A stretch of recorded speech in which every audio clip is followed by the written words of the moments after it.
अगर आपकी रुचि इस बात में है कि ये नरक के योग्य है, तो आपकी इच्छा के अनुरूप, आपकी इच्छा के अनुसार तो मैं सब कुछ करने को तैयार हूँ। यही भाव, यही समर्पण हमें श्री राधा रानी से जोड़ता है, यही भाव हमें उनका बनाता है। बाकी के जो भाव हैं कि मन की इच्छा पूरी होती जाए और बस, उनसे मन का भाव नहीं जुड़ पाता है, उनसे लगाव नहीं हो पाता है। समर्पण और लगाव तो इसी बात से सिद्ध होता है कि रुचि ऐ हैं सोई करियो, तू जो दे सब तेरा प्रसाद। सांसारिक जीवन में जो दे वो भी तेरा प्रसाद, और उस आध्यात्मिक जीवन में भी जो तू प्रदान कर वो भी तेरी कृपा, तेरा प्रसाद। बार बार मैंने कहा, भक्त का जीवन दो ही शब्दों के आसपास घूमता है, हरि इच्छा और हरि कृपा। इन दो शब्द के अलावा तीसरा शब्द ही नहीं उसके पास। ठीक है, जो अच्छा हो रहा है तो हरि कृपा, और कुछ मन के अनुरूप नहीं हो रहा तो भी हरि इच्छा। भगवान चाहते हैं ऐसा हो, इसलिए ऐसा हो रहा है। श्री राधा रानी चाहती है ऐसा हो, इसलिए ऐसा हो रहा है। तो रुचि ऐ है सोई करियो। ऐसी राधा रानी पे जब समर्पण हो जाता है, फिर तो देखो क्या करती हैं वो, कि क्या बताएं। उनका फिर करना, फिर इतना लाड़, इतना दुलार प्रदान कर देती है कि कोई संसार का आपका एकदम अपना भी होगा तो भी इतना लाड़ नहीं देगा जितना श्री राधा रानी देती है। और उनके उसी लाड़ का प्रताप है कि निकुंज भवन में, निकुंज में जितने भी मानव छोड़ दीजिए, सखी सहचरी छोड़ दीजिए, वहाँ के पशु पक्षी भी इतना प्रेम करते हैं श्री राधा रानी से, एक उनकी वाणी पर पूरा निकुंज इकट्ठा हो जाता है। पशु पक्षी की बात छोड़ दीजिए, वहाँ के जो प्रकृति है वो कितना स्नेह करती है श्री राधा रानी से और उनके नाम से। एक समय एक मंजरी दोनों ठाकुर जी राधा रानी के वस्त्र लेकर के वस्त्र धोने यमुना जी पर जा रही है। तो बड़े आनंद मग्न होकर के राधा राधा गाती गाती गाती गाती बड़ी आनंद से जा रही है। तो जैसे उसकी दृष्टि यमुना के रेतीले तट पर पड़ी तो क्या देखती है कि उस रेत में एक अद्भुत दृश्य उसे नजर आता है। उसने बड़े गौर से देखा कि क्या हो रहा है। तो उस रेत से पवन, वायु उड़ के आती है और वायु के द्वारा उस रेत में एक अक्षर बनता है। रेत से रा, रेत के ऊपर रा अक्षर बनता है। थोड़ी देर बाद फिर से वायु का जोर से वेग आता है और वायु का वेग आते ही जो अक्षर रेतीले रेत से रा लिखा था वो मिट जाता है और उस पर एक दूसरा अक्षर आ जाता, धा। वो मंजरी उस दृश्य को देख के एक क्षण तो वही जड़ बन गई। ये दृश्य तो पहली बार मैंने निकुंज में सोचती थी कि हम सखियां ही बस राधा राधा राधा नाम लेती है। यहाँ तो वायु और ये रेत, ये माटी भी साक्षात यहाँ विराजमान होकर राधा का नाम ले रही है। फिर क्या दिखा, फिर एक लहर आई जोर से पवन की, उस पर वो रेत से राधा नाम मिटा, लिखा माँ। फिर दूसरी लहर आई, फिर नाम लिखा ध, फिर तीसरी आई लिखा व, यानी राधा माधव, राधा श्याम सुंदर।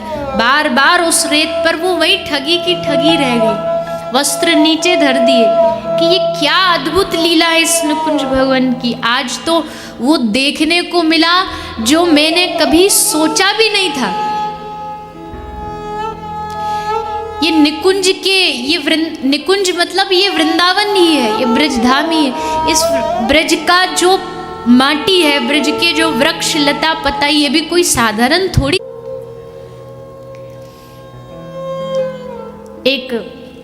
एक मंजरी जा रही है आनंद में गाती गाती, निकुंज में सब वृक्षों को देखती, पत्तों को देखती देखती। तमाल का एक वृक्ष था, उस तमाल वृक्ष पर एक सूखी हुई शाखा लगी थी। शाखा थी पर वो सूख गई थी। तो ऐसा कभी होता नहीं, पर आज थोड़ी लीला करनी थी, दिखाना था।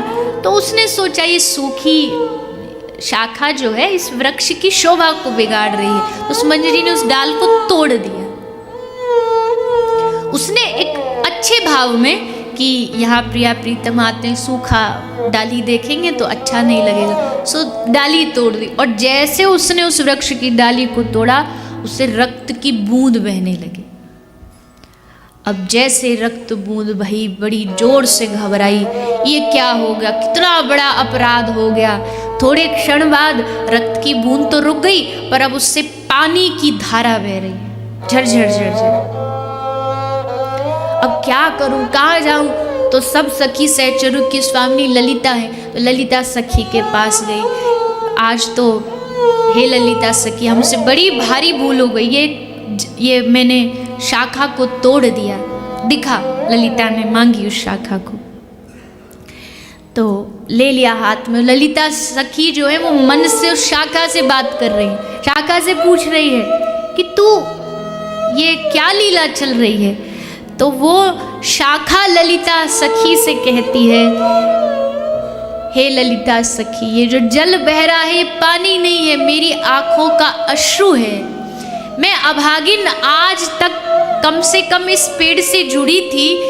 प्रिया प्रीतम आते इस पेड़ से अपना स्पर्श होते थे, तो मुझे उस स्पर्श का एहसास होता था, अनुभव होता था। पर अब मैं क्या करूंगी, अब तो मैं सौभाग्य से वंचित हो गई, मेरा सेवा सुख लूट लिया गया, मेरा सेवा सुख लूट लिया गया। आंसुओं में डूब कर बोली व्यथा, हाय मैं किससे कहूं अपनी कथा। मानव छोड़िए, एक सूखी डाल कह रही है निकुंज की। आंसुओं में डूब कर बोली व्यथा, हाय मैं किससे कहूं अपनी कथा। किसी ने लिखी आंसुओं से कहानी, किसी ने पढ़ी बस 2 बूंद पानी। हे ललिता सखी, अब मैं कैसे सेवा करूंगी प्रिया प्रीतम की। तो ललिता सखी ने कहा उस सूखी डाल को कि तू चिंता ना कर, मैं कोई समाधान खोजती हूँ, जरूर कोई समाधान निकल आएगा, तू घबरा मत, कल तक कोई समाधान निकल आएगा। अब पूरी रात वो जो मंजरी जिससे बेचारी से भूल हुई, वो शाखा को लेके पकड़ के खूब रोई कि मुझसे कितना बड़ा अपराध हो गया। शाखा कहती है तेरी कोई गलती थोड़ी, कोई दोष थोड़ी है, अनजाने में तुझसे हुआ है। देखो अब कल क्या निर्णय आता, क्या सेवा सुख मिलता है। और दूसरे दिन जैसे सब पहुंची ललिता सखी के सामने समाधान पाने के लिए, तो आज उस सूखी डाल का भाग्य बदल गया। ललिता कहती है तेरा सौभाग्य अब तक तो बस दूर से ही तुझे मिलता था, अब तुझे साक्षात श्याम सुंदर का अधरामृत मिलेगा। कैसे? तुम्हारे उदर में अब एक छेद किया जाएगा और छेद करके तुमको कृष्ण की बांसुरी बना दिया जाएगा। वो शाखा आनंद में बावरी हो गई, सेवा सुख छूटा भी पर जो मिला उसका सौभाग्य सखी की कृपा होगी ना, ललिता सखी की। कहाँ तो सूखी डाल किसी काम की नहीं, फेंकने योग्य थी, पर ललिता ने ऐसा निर्णय दिया कि आज से तू दिन रात कृष्ण के हाथों में विराजमान रहेगी। उस सूखी शाखा को बांसुरी बना दिया गया और उसको श्याम सुंदर की सेवा सौभाग्य प्राप्त हो गया। ऐसा है निकुंज। यहाँ की इस सेवा सुख की क्या बात करें। मेढक जो होता है वो सर्प का भोजन होता है, वो सर्प का खाद्य वस्तु होती है। लेकिन निकुंज लीला में क्या होता है, निकुंज लीला में मेढक सर्प के फन पर बैठा रहता है। फन पे क्यों बैठा है, फन पे बैठने का इसको क्या क्यों बिठाया गया है, बोले मेढक है ना थोड़ा नीचे रहता है तो प्रिया प्रीतम की लीला इसको दिखाई नहीं देती, तो सर्प इसको अपने माथे पे बिठा लेता है कि चल तू मेरे माथे पे बैठ और देख लीला देख। क्यों, बोले विधाता की प्रकृति और हमारे जो प्रिया प्रीतम की प्रकृति इसमें भेद होता है। यहाँ कोई हिंसात्मक नहीं होता, यहाँ सब प्रियजन होते हैं भगवान के, सब एक दूसरे की भाषा समझते हैं। एक और भाव से सुनिए। एक दिन सब सखियों ने निर्णय किया कि चलो आज सब मिलके वन विहार पे चलते हैं। सब सखी, श्याम सुंदर, राधा रानी सब मिलके वन विहार पे चलते। सब तैयारियां हो गई, सब ने अपना अपना कार्य सेवा सब कर ली। सब तैयार होके बस निकले ही निकुंज भवन से कि बड़ी जोर की हवा चली, बड़ी जोर की आंधी आई। और ऐसी आंधी आई कि उस पहले तो लगा कि थोड़ा बहुत पवन वायु चल रही, पर अब उस वायु ने अंधड़ का रूप ले लिया, तूफान का रूप। सब सखियों ने कहा अरे आज तो लगता है कि लीला हो नहीं पाएगी, ये तो विघ्न हो गया, आनंद में विघ्न हो गया। तभी चित्रा सखी बोली नहीं नहीं नहीं, विघ्न नहीं हुआ है, यहाँ निकुंज में हर लीला का कोई ना कोई रहस्य होता है। विघ्न नहीं हुआ बल्कि कृपा हुई है। लेकिन किस पर कृपा हो गई, एक दिन मैंने सुना था, चित्रा सखी कह रही एक दिन मैंने सुना था ये जितने भी वृक्ष खड़े हैं ना निकुंज के, ये सब पवन देवता से प्रार्थना कर रहे थे। वृक्ष कह रहे थे देखो पवन देव, हमें वैसे तो प्रिया प्रीतम का सब सेवा मिल जाती है, ठाकुर जी हम हमारे समीप खड़े होके बांसुरी बजाते हैं, कभी हमारे नीचे विश्राम करते हैं, कभी कभी हमारे फलों का रस पान करते हैं, पर एक वस्तु हमें कभी प्राप्त नहीं होती, उसके लिए हम बड़े लालायित रहते हैं। क्या, ये प्रिया प्रीतम के चरणों की रज हमें प्राप्त नहीं होती, क्योंकि चरण रज तो नीचे होती है और हम जड़ हैं, झुक सकते नहीं हैं। तो हे पवन देव एक कृपा कर दो। कैसी कृपा कर दो, जिस दिन दोनों प्रिया प्रीतम बाहर आए तो उनकी हमारी मदद ये कर दो कि उनके आते ही तुम अपना वेग प्रवाह शुरू करो और उस प्रवाह में उनके चरणों से रज उड़ा करके हमारे ऊपर ला दो, हम उस चरण रज से अभिषिक्त हो जाएं, ऐसी कृपा कर दो। तो चित्रा सखी कहती है ये अंधड़ नहीं है, ये हमारे निकुंज भवन के जो वृक्ष हैं उन पर कृपा की है पवन देव ने। श्री प्रिया प्रीतम की चरण रज जा करके, ये तो उनके चरणों का अभिषेक है, वृक्षों को दिया है। ऐसा सुंदर भाव इस निकुंज भवन में चलता है उन चरणों की रज की प्राप्ति के लिए। बैठी रहूं कुंजन के कोने, श्याम राधिका गाऊं। इस ब्रज में रह के अगर आपके चरणों की रज प्राप्त न हुई तो क्या प्राप्त हुआ।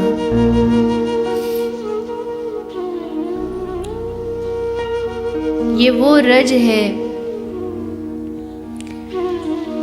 जिसको प्राप्त हो जाती है वो माला माल हो जाता है। उस रज में लोट पोट करके अपने तन मन को धन्य करता है, अपने जीवन को धन्य करता है। इसलिए व्यास जी मांगते हैं एकमात्र है किशोरी, तेरे चरणन की रज पाऊं। इस चरण रज के लिए वृंदावन के वृक्ष प्रार्थना करते हैं कि हमें ये रज प्राप्त हो जाए, और उनकी उस प्रार्थना को पवन देव स्वीकार करते हैं, मदद करते, सहयोग करते हैं इस रज की प्राप्ति के लिए।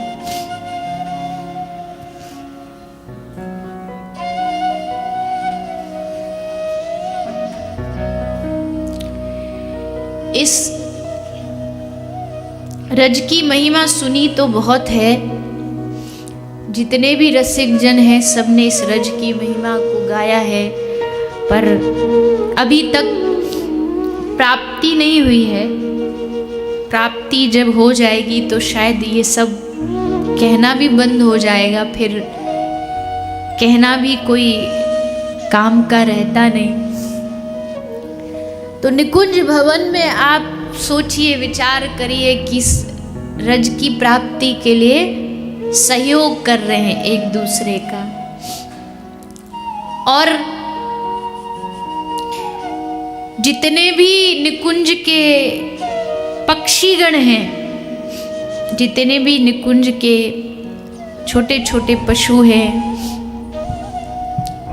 सुख है, सारी है, ये सब दिन रात प्रिया प्रीतम के आगे पीछे फुदकते रहते हैं, भागते रहते हैं। और कभी कभी जब श्री राधा रानी एकदम उन्माद में होती है, प्रेम में एकदम आनंद में डूबी रहती है, तब इन सबको अपने हाथ पर बिठा बिठा करके सुंदर इनको प्रसाद पवाती हैं, इनके मुख में अपने हाथों से दाना चुगाती हैं। कभी कभी ऐसा होता है कि जैसे हमारे यहाँ होता है ना कि आज भंडारा है, आज सबको भोजन प्रसादी के लिए बुलाया जाएगा, तो ऐसे ही कभी कभी जो निकुंज होता है उसमें भी जब जिस दिन एकदम आनंद छाया रहता है, उस दिन सबको निमंत्रण दिया जाता है। और निमंत्रण कैसे दिया जाता है? ले जो इन सारी सखियों में जो सुदेवी जी है, राधा रानी की 8 सखी है ना, उस 8 में एक का नाम है सुदेवी, श्रीदेवी सुदेवी। तो जो सुदेवी है ये पक्षियों की भाषा जानती है, पक्षियों से बातचीत करती। तो सुदेवी अपनी वाणी में सब पक्षियों को निमंत्रण दे देती है कि आज आ जाओ, आज राधा रानी एकदम आनंद में निकुंज में विहार कर रही है।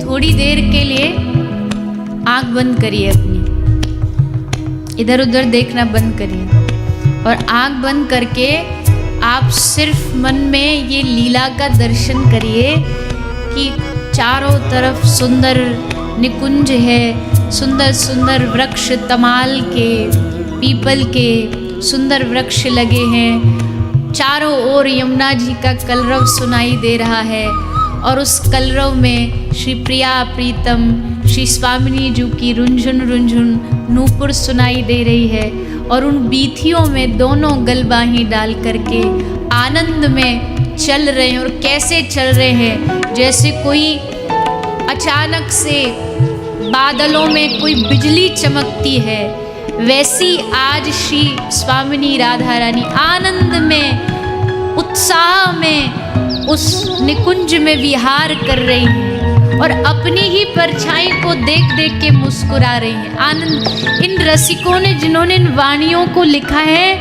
कितने डूबे हुए होंगे वो उस रस में कि एकमात्र उस लीला को अपने शब्दों में पिरो करके रख दिया। कैसे जा रही हैं श्री स्वामिनी जी? तो अपने आनंद में मग्न हुई श्री राधा रानी पूरे निकुंज में उछलती हुई मदमस्त आनंद से पूरे निकुंज भवन को अपने चरणों की नूपुर से झंकृत कर रखा है। समस्त पशु पक्षी वहाँ उपस्थित हो जाते हैं, अपने हाथों में बिठा करके उनको दाना चुगाती है।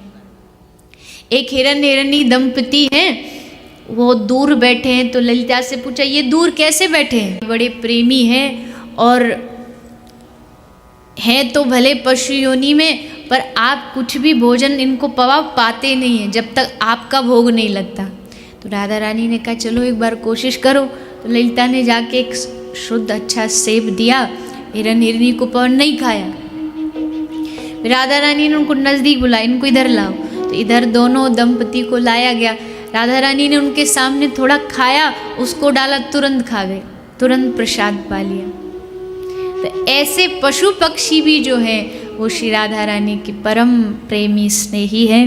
तो ऐसा निकुंज है और ऐसी हमारी राधा रानी है। उनका गुणगान तो निरंतर चलता रहे, रस बरसता रहे। पर आज उनका प्रागट्य भी हम यहाँ मनाने जा रहे हैं, तो उस प्रागट्य की कथा को, चरित्र को भी हम श्रवण करेंगे, उत्सव मनाएंगे, बधाइयाँ गाएंगे और बधाई गाते हुए श्री राधा रानी का जन्मोत्सव मनाएंगे। उससे पूर्व आइए थोड़ी सूचना पहले ही श्रवण कर लें, ताकि उसके बाद फिर हम उत्सव में प्रवेश कर सके और श्री राधा रानी के प्रागट्य को यहाँ पर आनंद पूर्वक मना सके, उसका आनंद प्राप्त कर सके। पूरा भारतवर्ष और उसमें भी उत्तर भारत विशेषकर कड़ाके की ठंड की मार झेल रहा है और इस समय हर व्यक्ति प्रयास करता है अपने आप को ठंड से बचाने का, लेकिन साथ ही साथ बहुत आवश्यक है मनुष्यों के साथ उन पशुओं को भी ठंड से बचाया जाए जो सड़कों पर लावारिस घूम रहे हैं, जो ठंड की चपेट में आ रहे हैं और विशेषकर वो गर्माहट रहे उसके लिए दलिया तो बनता ही है, लेकिन ठंड में और विशेषकर जिसको हम ओटी कहते हैं वो बनाई जाती है। और ये प्रयास यहाँ पर निरंतर हर वर्ष किया जाता है। आप लोग भी जहाँ भी आपकी श्रद्धा हो आप जाइए और जाकर के गौ माताओं को ठंड से कैसे उनका बचाव हो सकता है, अन्य पशुओं का ठंड से कैसे बचाव हो सकता है, घर से बाहर निकलिए, सड़कों पर जाइए, उनके दुख दर्द को भी समझिए और अपनी तरफ से सामर्थ्य अनुसार पूर्ण प्रयास कीजिए और उनकी रक्षा कीजिए। जय श्री राधे।